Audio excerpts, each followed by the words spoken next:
ఇవన్నీ జరగటానికి లేదు, ఖచ్చితంగా బెయిల్ పిటిషన్స్లో సో ఇన్ఫర్మేషన్ ఉండాలని చెప్పింది.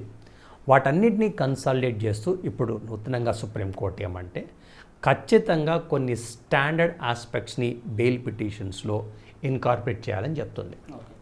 అవేంటి? Number 1, case details. అంటే మీ మీద రిజిస్టర్ అయినటువంటి క్రైమ్ ఏంటి, ఇన్వోక్ చేసినటువంటి సెక్షన్స్ ఏంటి, ఆ సెక్షన్స్ నిమిత్తం ప్రిస్క్రైబ్డ్ పనిష్మెంట్ ఏంటి. నంబర్ 1. నంబర్ 2, మిమ్మల్ని కస్టడీలోకి తీసుకున్నారా, తీసుకుంటే ఎప్పుడు తీసుకున్నారు, ఎన్నాళ్ళు మీరు కస్టడీలో ఉన్నారు, ఈ వివరాలు కూడా ఉండాలి. 3, ట్రయల్. ఇన్వెస్టిగేషన్ స్టేజ్లో ఉందా, ట్రయల్ స్టార్ట్ అయిందా, ఒకవేళ ట్రయల్ స్టార్ట్ అవుతే ఎంతమంది విట్నెసెస్ని ఎగ్జామిన్ చేశారు, ప్రాసిక్యూషన్ విట్నెస్ని ఎగ్జామిన్ చేశారా లేదా, ఈ వివరాలు ఉండాలి. Number 4, criminal antecedents.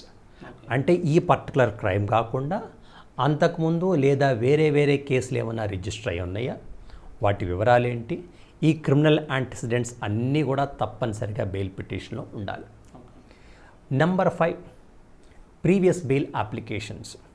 ఈ పర్టికులర్ క్రైమ్ నిమిత్తం మనం బెయిల్ పిటిషన్ ఫైల్ చేసేటప్పుడు ఆల్రెడీ దీని నిమిత్తం వేరే కోర్టులో బెయిల్ పిటిషన్ ఫైల్ చేశామా, దాని స్టేటస్ ఏంటి, అది డిస్మిస్ ఏ కారణాల మీద అయ్యింది, లేదా వేరే ఇంకెక్కడన్నా పెండింగ్ ఉందా, ఈ వివరాలన్నీ కూడా ఉండాలి.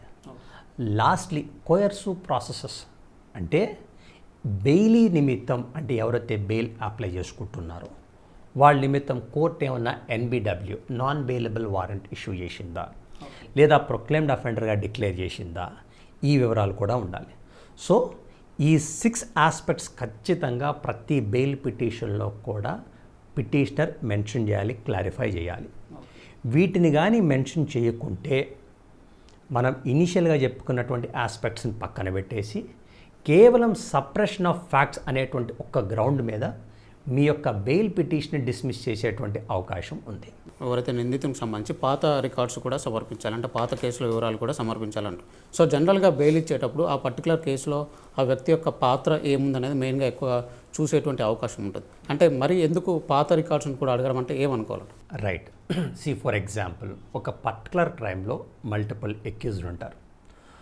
అందరికీ సిమిలర్ రోల్ ఉండదు, ఒక్కొక్కరికి ఒక్కొక్క రోల్ ఉండిద్ది, అంటే ఒక పాత్ర ఉంటుంది ఆ పర్టికులర్ క్రైమ్ నిమిత్తం. ఎందుకు క్రిమినల్ యాంటిసిడెంట్స్ చూస్తారు అంటే ఈ వ్యక్తిని బెయిల్ మంజూరు చేసి మనం రిలీజ్ చేస్తే మళ్ళీ ఇలాంటి అఫెన్సెస్ రిపీట్ చేస్తాడా, లేదా సాక్షుల్ని ప్రభావితం చేస్తాడా, ఫ్లైట్ రిస్క్ ఉందా అనే ఆస్పెక్ట్ని నిర్ధారించడానికి ఆ వ్యక్తి యొక్క క్రిమినల్ యాంటిసిడెంట్స్ అనేవి కీలకం. ఎవరికైతే ఒక క్రిమినల్ హిస్టరీ ఉంటుందో, ఎవరికైతే క్రిమినల్ యాంటిసిడెంట్స్ ఉంటాయో అలాంటి వాళ్ళు సాక్షులను ప్రభావితం చేయటము, ఇన్వెస్టిగేషన్ ఇన్ఫ్లుయెన్స్ చేయటము, ఫ్లైట్ రిస్క్ ఉండటము, ఇలాంటి అవకాశాలు ఎక్కువ ఉంటాయి. కాబట్టి ఆ వివరాలను తప్పనిసరిగా ఇన్కార్పొరేట్ చేయాలని చెప్పి కోర్టు చెప్తుంది. కొంతమంది మనం ఒకవేళ మెన్షన్ చేయకపోతే తెలియదులే అనేటువంటి ఉద్దేశంతో మెన్షన్ చేయరు. ఈ వివరాల్ని మనం మెన్షన్ చేయకున్నప్పటికీ ఏ బెయిల్ పిటిషన్ ఫైల్ చేసినా ఖచ్చితంగా ఇన్స్ట్రక్షన్స్కి వెళ్తుంది. ఇన్స్ట్రక్షన్స్కి వెళ్ళినప్పుడు లా ఎన్ఫోర్స్మెంట్ ఏజెన్సీస్ అందరి దగ్గర కూడా CCTNS అనే డేటాబేస్ ఉంటుంది. ఒక వ్యక్తి మీద దేశవ్యాప్తంగా ఎక్కడ ఏ కేసు రిజిస్టర్ అయినా సరే CCTNSలో రికార్డ్ అవుతుంది.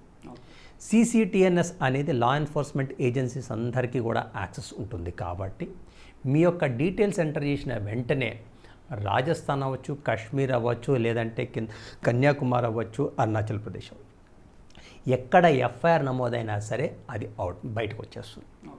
అవే వివరాలు ఎప్పుడైతే ప్రాసిక్యూషన్ వాళ్ళు జడ్జి గారికి చెప్తారో ఆ వైటల్ ఇన్ఫర్మేషన్ మనం సప్రెస్ చేసినట్లయితే కనుక కేవలం ఆ ఒక్క గ్రౌండ్ మీద మీ యొక్క బెయిల్ పిటిషన్ని తిరస్కరించేటువంటి అవకాశం ఉంది.